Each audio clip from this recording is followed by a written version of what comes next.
brought to you by Palvi Agrico. आता शेतीसाठी जे काही लागणार ते घरपोच मिळणार, तेही मोबाईलच्या एका क्लिकवर. सरकारला चर्चा लावायची नाहीये हे सरकारमध्ये असताना मी स्पष्टपणे म्हणतोय. सदनामध्ये अजितदादा सारखा उपमुख्यमंत्री, जो सत्तेमधला उपमुख्यमंत्री आहे, ज्यांच्या विमान दुर्घटनेमध्ये त्यांचं शरीर पण दिसलं नाही, कोळसाहून खाक झाले, त्या व्यक्तीच्या संदर्भात तिसऱ्या आठवड्यात जर चर्चा नसतं. पीआर एजन्सीचा गडी कुठे आहे? नरेश अरोरा. तुम्ही बघा ना, नरेश अरोरा कुठे आहे?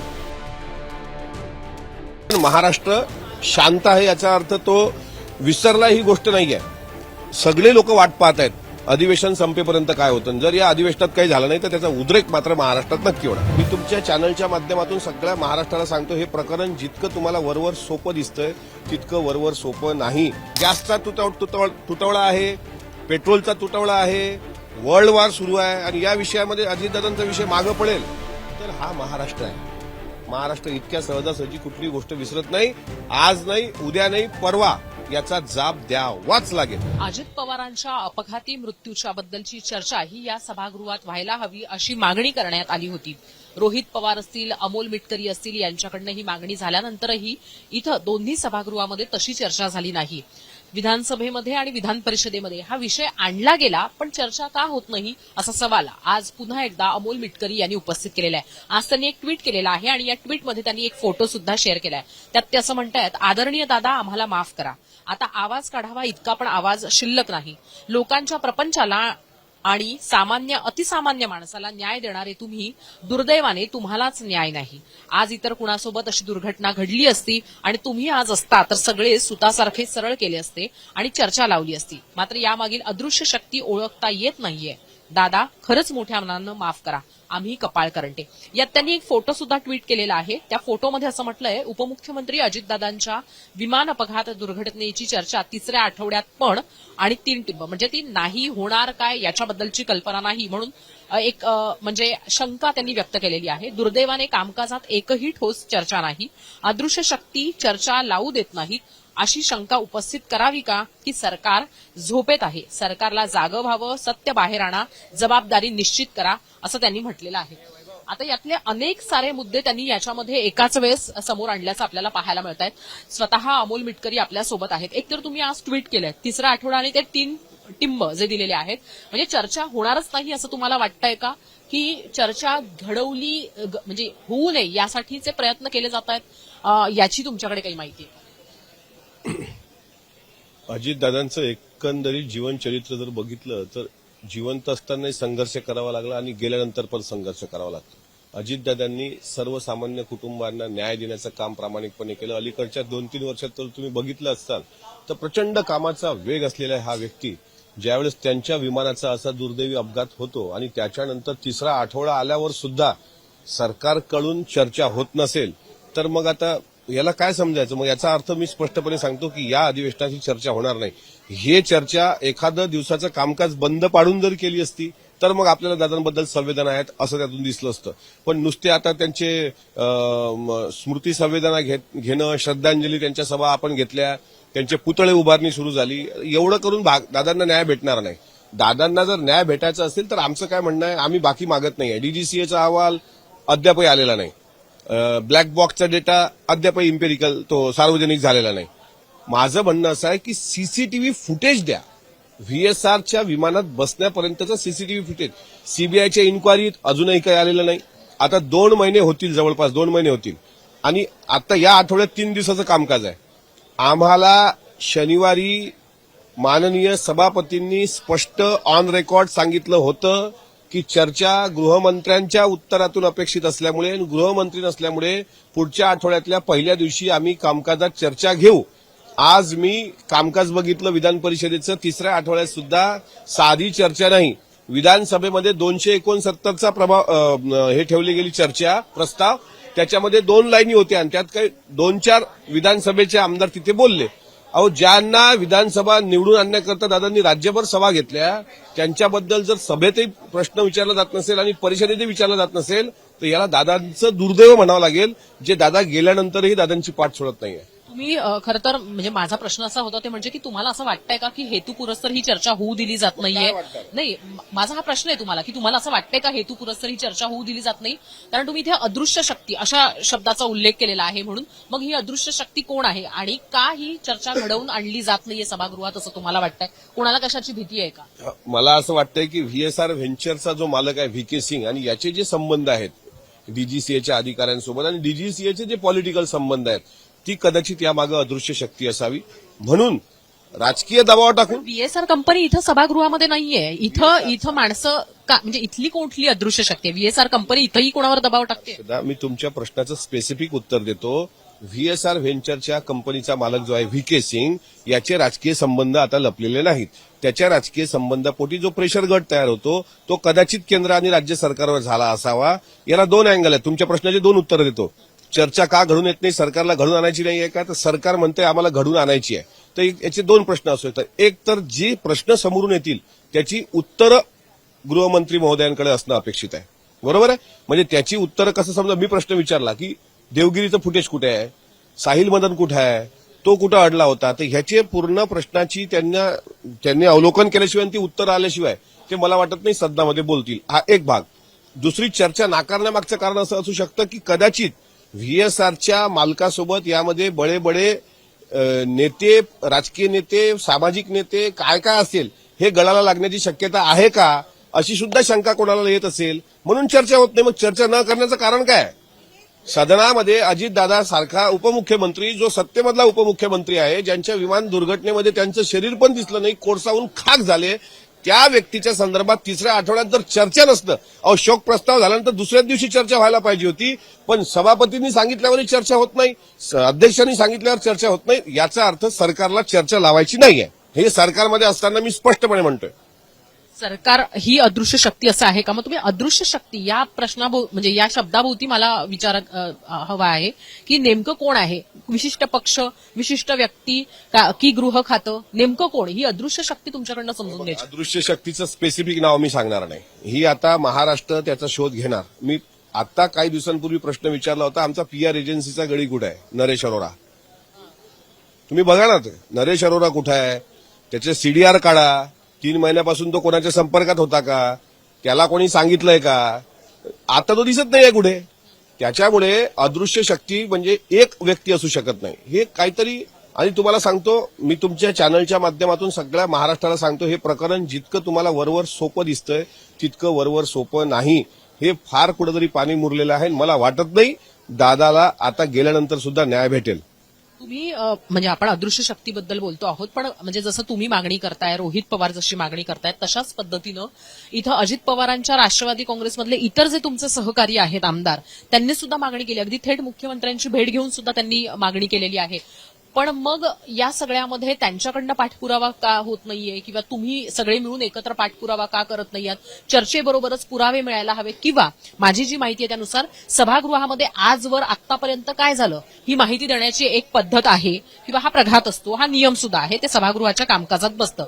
मग असं असताना सुद्धा त्याच्याबद्दलचे अपडेट्स दिले जात नाहीयेत का? त्याची मागणी केली होती का, की नेमकं आजवर आतापर्यंत काय झालं हे तरी सांगावं. बघा, मी काही राष्ट्रवादी काँग्रेस पक्षाच्या पदाधिकाऱ्यांना घेऊन अधिवेशनाच्या अगोदर माननीय मुख्यमंत्र्यांना भेटलो होतो. मी पत्र दिलं होतं, सर्वोच्च न्यायालयामध्ये ही चौकशी करा. तुम्ही पण ते चॅनलने दाखवलं होतं. त्याच्यानंतर आमच्या आमदारांनी सुद्धा पहिलं पत्र दिलं, नंतर एक स्मरणपत्र दिलं, स्मरणपत्र क्रमांक 2, की याची उच्चस्तरीय चौकशी या सर्व घटनेची झाली पाहिजे. त्यावर अद्यापही उत्तर आलेलं नाही. तिसरं असं होतं की सर्व आमदारांनी या पायऱ्यांवर बसायला पाहिजे. जसे आता हे 4 आमदार बसलेले आहेत, जस्टिस फॉर दादा इतकं जरी घेऊन बसले असते तरी सरकारला वाटलं असतं या विषयाचं गांभीर्य. आता सर्व आमदार 2-2दा विचारतायत आणि त्याचं उत्तरच येत नसेल तर मग आता मी तेवढं कामकाजात तज्ज्ञ असलेला माणूस नाहीये, पण महाराष्ट्र शांत आहे याचा अर्थ तो विसरला ही गोष्ट नाहीये. सगळे लोक वाट पाहत आहेत अधिवेशन संपेपर्यंत काय होतं. जर या अधिवेशनात काही झालं नाही तर त्याचा उद्रेक मात्र महाराष्ट्रात नक्की होणार.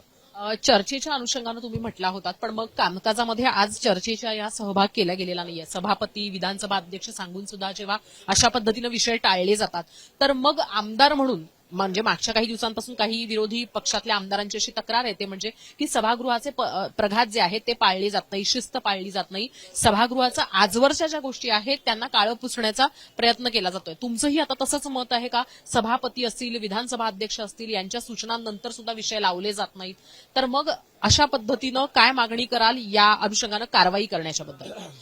विधानसभेचं आणि विधान परिषदेचं कामकाज हे सचिवांवर अवलंबून असतं. उदाहरणार्थ परवाच्या दिवशी माननीय आमदार पंकज भुजबळ यांचा एक प्रश्न होता प्रश्नोत्तराच्या तासामध्ये, आणि त्याच्या खाली ब्रॅकेटमध्ये लिहिलेलं होतं प्रश्नाचे उत्तर आलेले नाही. आता प्रश्नाचे उत्तरच जर सरकारकडे नाही आहे तर मग प्रश्न तारांकित होत नाही, हा नियम आहे. तरीही ही घोडचूक ज्यावेळेस आम्ही लक्षात आणून दिली पॉइंट ऑफ प्रोसिजरद्वारा सभापतींच्या, त्यांनी तात्काळ संबंधित अधिकाऱ्यावर कारवाई करण्याचे निर्देश दिले. हे तुम्हाला मी सॅम्पल सांगतोय. दुसरं, एक पुस्तक प्रकाशित झालं विस पागे समितीकडून. ते पुस्तक सर्व आमदारांना वाटलं गेलं आणि त्या पुस्तकामधल्या मागच्या पानांवर जर तुम्ही बघितलं तर मारुती कन्नमवार हे जे मुख्यमंत्री, महाराष्ट्राचे माजी मुख्यमंत्री झाले, यांचा कार्यकाळ केवळ 3 दिवसाचा दाखवला गेलाय, जबकी त्यांचा कार्यकाळ 2 वर्षाचा माझ्या माहितीप्रमाणे होता. आणि ती चूक सुद्धा ज्यावेळेस आम्ही निलमताईंच्या लक्षात आणून दिली त्यावेळेस सुद्धा त्यांनी अधिकाऱ्यांना झापलं की तुम्ही ही पुस्तकं प्रकाशित करण्याची घाई का करता, एक तर त्यातले बारकावे शोधा. म्हणजे विधिमंडळाचं कामकाज पाहणारे सचिव, अधिकारी वरून चेअरवरून सभापती आदेश देत आहेत, वरून चेअरवरून अध्यक्ष आदेश देत आहेत, पण मग कामकाजात दिसलं का नाही? त्या दिवशी स्पष्टपणे सांगितलं होतं, हक्कभंग समितीच्या अध्यक्षांसमोर मी माझ्या हक्कभंगासंदर्भात प्रश्न विचारला, प्रसाद लाड सन्मान्य आमदार, त्यांनी स्पष्ट सांगितलं का सोमवारी ती चर्चा लावू. आणि दुसरा प्रश्न, अजितदादांच्या विमान दुर्घटनेसंदर्भात स्थगनचा प्रस्ताव जो शशिकांत शिंदे साहेबांनी दिला पण स्थगन न स्वीकारल्यामुळे अल्पकालीन चर्चेचं स्वीकारलं गेलं. त्यावेळेस सुद्धा सभापतींनी म्हटलं का सोमवारी मुख्यमंत्री येतील, त्यावेळेस उत्तर मुख्यमंत्र्यांनी म्हणजे गृहमंत्र्यांनी देणं अपेक्षित आहे, त्यामुळे सोमवारच्या कामकाजात ते लागेल असं स्वतः स्पष्टपणे माननीय शिंदे साहेबांनी म्हटल्यानंतर हे जे दिवसाचा कामकाज आहे हे तर सचिव ठरवतात. मग सचिवांनी ते का लावली नाही? सचिवांना कोणी सांगितलं का? सचिव असे का वागले? हे पण तपासणं महत्वाचं आहे. म्हणजे तुम्हाला आता असं म्हणायचं आहे का की ह्या सभागृहाचं कामकाज सल्लागार समिती किंवा मग सभागृहाचे जे दोन्ही सभागृहाचे जे प्रमुख आहेत किंवा म्हणजे सभापती असतील किंवा मग विधानसभा अध्यक्ष असतील हे न चालवता अधिकाऱ्यांच्या माध्यमातून चालवलं जात आहे का? ते नियंत्रण ठेवतात का या चर्चांवर, या विषयांवर, आणि त्यांच्याकडनं या चुका होत आहेत का, तर त्यांच्यावर कारवाई व्हायला हवी का? तसंच दिसतं आहे की विधिमंडळाच्या कामकाज सल्लागार समितीचं जे सदस्य असतात त्यांनी ह्या गोष्टी गांभीर्याने घेतल्या पाहिजे. काय होतं, या पोलीस स्टेशन आपलं हे नरिमन पॉइंट, त्या पोलीस स्टेशनला आमची तक्रार न घेतल्यामुळे मी पॉइंट ऑफ इन्फॉर्मेशन मांडला आणि त्या पॉइंट ऑफ इन्फॉर्मेशनला उत्तर दिलं चंद्रकांत दादांनी की आम्ही त्या पोलिसांवर कारवाई करू. अद्यापही पोलिसांना साधीही नोटीस गेली नाही. म्हणजे काय, मी पॉइंट ऑफ इन्फॉर्मेशन मांडल्यानंतर संसदीय ते मंत्री जे आहे संसद कामकाज मंत्री चंद्रकांत दादा पाटील यांनी उत्तर दिल्यानंतर सुद्धा जर त्याच्या सचिवांनी पत्र देऊन ऍक्शन घेतली नसेल म्हणजे विधिमंडळातले अधिकारी कुठे चुकतायत. दुसरं, पिंकी माळीच्या कुटुंबाला आर्थिक मदत देण्यासंदर्भात सुद्धा मी प्रश्न हाऊसमध्ये उपस्थित केला. त्यावर स्वतः गिरीश महाजन साहेब बोलले की सरकारकडून मदत जाईल आणि पिंकी माळीच्या वडिलांनी पैसे नसल्यामुळे तो डिस्चार्ज पण घेतला. म्हणजे सभागृहामध्ये ज्यावेळेस मंत्री उत्तर देतात ती उत्तरं जर रेकॉर्डवर येत असतील आणि त्याचं इम्प्लिमेंटेशन होत नसेल आणि मग न्यास भेटत नसेल तर मग इथे मी सभापतींना दोषी धरत नाही, इथे अध्यक्षांना दोषी धरत नाही, इथे सचिव आणि संसदीय कामगार आपले हे जी काही कामकाज सल्लागार समिती आहे त्या लोकांना याचा नक्कीच जाब विचारला पाहिजे की असं का होत आहे म्हणून. म्हणजे दोषी ते नाही आहेत. त्यांनी सांगितलं की आम्ही सोमवारी चर्चा लावू, मंगळवारी चर्चा लावू. अरे एकतर सांगून तर द्या ना की चर्चाच लागणार नाही, मग आम्ही अपेक्षाच सोडतो. आणि चर्चा लागत का नाही याची पण कारणं महाराष्ट्र आज नाही विचारणार. अधिवेशनात तुम्हाला वाटत असेल बाकीच्यांना की आता गॅसचा तुटवडा आहे, पेट्रोलचा तुटवडा आहे, वर्ल्ड वॉर सुरू आहे आणि या विषयामध्ये अजितदादांचा विषय मागं पडेल, तर हा महाराष्ट्र आहे. महाराष्ट्र इतक्या सहजासहजी कुठली गोष्ट विसरत नाही. आज नाही, उद्या नाही, परवा याचा जाब द्यावाच लागेल. तुम्ही म्हणताय त्याप्रमाणे की गृह खात्याकडनं उत्तर दिलं जाईल आणि त्यानंतर चर्चेच्या बद्दलचा निर्णय होईल असं म्हणताय. तुम्हाला गृह खात्याकडनं काय उत्तरांची अपेक्षा आहे? सीबीआय चौकशीच्या बद्दल, सीआयडी चौकशीच्या बद्दल, की हे जे काही अहवाल आलेले आहेत त्यांच्याबद्दल, की सरकारच्या माध्यमातून या सगळ्याचा पाठपुरावा कसा केला जातो याच्याबद्दल नेमकं काय अपेक्षित आहे तुम्हाला गृह खात्याकडनं उत्तरामध्ये? किंवा गृह खात्याचे जे मंत्री आहेत, जे राज्याचे मुख्यमंत्री सुद्धा आहेत, त्यांच्याकडनं काही आश्वासन अपेक्षित आहे? एकच अपेक्षित आहे, अजितदादाचा विमानाचा अपघात झाला की अजितदादांचा घातपात झाला, हा जो प्रश्न महाराष्ट्राला पडलाय ह्याचं उत्तर या चर्चेतून येणं अपेक्षित आहे. कारण सीआयडी चौकशी लावली, सीबीआय चौकशी लावली, उच्चस्तरीय चौकशी लावली, अद्यापही काही आलं नाही. सीबीआय चौकशीमध्ये कोणाचे बयान नोंदल्या गेलेले नाहीत. ब्लॅक बॉक्स कुठे आहे कोणाला माहित नाही. पोलीस एफआयआर घ्यायला तयार नाहीत. सभागृहामध्ये चर्चा व्हायला तयार नाही. चर्चेवर स्थगनचा प्रस्ताव दिला जातो, तेही कोणी मान्य करायला तयार नाही. आजही कामकाजात नाही. तिसरा आठवडा आणि कोणाबद्दल? राज्याचे उपमुख्यमंत्री अजितदादांच्या बद्दल. याच्यापेक्षा तर लाजिरवाणी बाबत असू शकत नाही. त्याच्यामुळे सभागृहामध्ये आम्हाला हेच अपेक्षित आहे की काही नका सांगू. व्हीएसआर व्हेंचरच्या संदर्भातला, डीजीसीएच्या संदर्भातला, व्हीके सिंगच्या संदर्भातला सगळे अहवाल बाजूला ठेवा. फक्त अजितदादा विमानात ज्या वेळेस बसले तितका सीसीटीव्ही फुटेज जरी सीबीआय चौकशीतून 3 आठवड्यानंतर भेटला आणि त्याचा जर पेन ड्राईव्ह सभागृहात दिला किंवा एक सीसीटीव्ही आणायला का आमच्या अकोल्याच्या पोलिसांनी एका मुलीची छेडखानी केली एका टुकार मुलांनी, तर 110 सीसीटीव्ही 1.5 तासात तपासून तो पकडला होता बाहेर जिल्ह्याचा. तुम्ही सक्षम नसाल तर आमच्या अकोल्याचे पोलीस आणतो. दादाच्या देवगिरीवरून कलिना गेट नंबर 8 पर्यंतचा सीसीटीव्ही, तो एक प्रश्नाचं उत्तर महाराष्ट्राला पाहिजे. दादाच्या विमानाचा अपघात झाला की घातपात दादांचा केला गेला, हा एक प्रश्न महाराष्ट्र विचारतोय. आणि तिसरं एकच प्रश्न महत्वाचा, जे पायलट नेमला गेला होता साहिल मदन त्याचं नाव, तो सध्या कुठं आहे? तो जर ट्रॅफिकमध्ये अडला होता तर सुमित कपूर जर विमान घेऊन गेला होता तर ट्रॅफिकमध्ये अडलेला साहिल मदन आता अजूनही ट्रॅफिकमध्ये आहे, त्याच्या घरी आहे, तो जिवंत आहे की तो मेला आहे, एवढंच कळू द्या, बाकी काही नको. प्रश्नांची जी उत्तरं तुम्ही मागच्या अनेक दिवसांपासून हेच प्रश्न विचारताय, याच प्रश्नांची उत्तरं मागतायत, तरी सुद्धा काही प्रश्नांची उत्तरं दिली जात नाहीत. कारण जेवढी माझी माहिती आहे त्याच्यानुसार सतत तुम्ही आणि रोहित पवार हे प्रश्न विचारता आहेत, पण तरी सुद्धा उत्तरं मिळालेली नाहीयेत. याच्याबद्दल कोणी माहिती दिलेली नाहीये, सभागृहात याच्याबद्दलची चर्चा होत नाहीये. तर ही उत्तरं मुद्दामून दिली जात नाहीयेत. या प्रश्नांची उत्तरं आहेत, पण ती आज सांगितली तर तपासात अडथळा किंवा खोळंबा होईल म्हणून दिली जात नाहीयेत असं तुम्हाला? नाही, हे जे उत्तर आहे तपासात खोळंबा व्हायचं, हे चपलकपणे तयार केलं गेलेलं उत्तर आहे. असं नाही होत. माणूस साधा गेलेला नाही आहे. मला फक्त एकच प्रश्न पडतो, त्या प्रश्नाचं उत्तर नाही भेटलं चालेल, की अजितदादांसारख्या नेत्याच्या विमानाच्या दुर्घटनेच्या संदर्भात म्हणजे सुशांत सिंग राजपूतची इतकी चर्चा झाली 2 अधिवेशनामध्ये की अधिवेशनं बंद पडली. तर अजितदादांच्या सारख्या मोठ्या नेत्याची चर्चा जर होत नसेल तर याला अजितदादाचं दुर्दैव म्हणावं का, की ज्या अजितदादांनी सकाळी 5 पासून रात्री 11 पर्यंत जनतेची सेवा केली, तुमचे कागद स्वीकारले, तुमच्या देवगिरीवर तुमचा पाहुणचार केला, तुमची कामं केली. सोलापूरच्या एका माणसाच्या मुलीचं मी मागच्या याच्यामध्ये सांगितलं की कागद पडलेली जळलेली जे होती त्यातला एक कागद असा होता की त्यांच्या मुलीची ऑर्डर होती त्याच्यामध्ये सही देऊन, म्हणजे मरताना सुद्धा एका गरीबाच्या मुलीचं काम करून जाणारे दादा, त्या व्यक्तीबद्दल साधी सभागृहात चर्चा होत नसेल. आणि ते बरं असं नव्हते की माजी मुख्यमंत्री नव्हते महाराष्ट्राचे, माजी खासदार नव्हते, माजी मंत्री नव्हते, ते रुलिंग मधले होते, तरीही चर्चा होत नसेल. अहो आता या आठवड्यात 3 दिवस, मग सुट्या, आणि पुढच्या आठवड्यात 2 दिवस, संपलं ना अधिवेशनाचं कामकाज. मग काय, मग तुमच्या पोटनिवडणुका लागल्यात, राहुरी विधानसभा आणि बारामती विधानसभा. हा विषय संपला.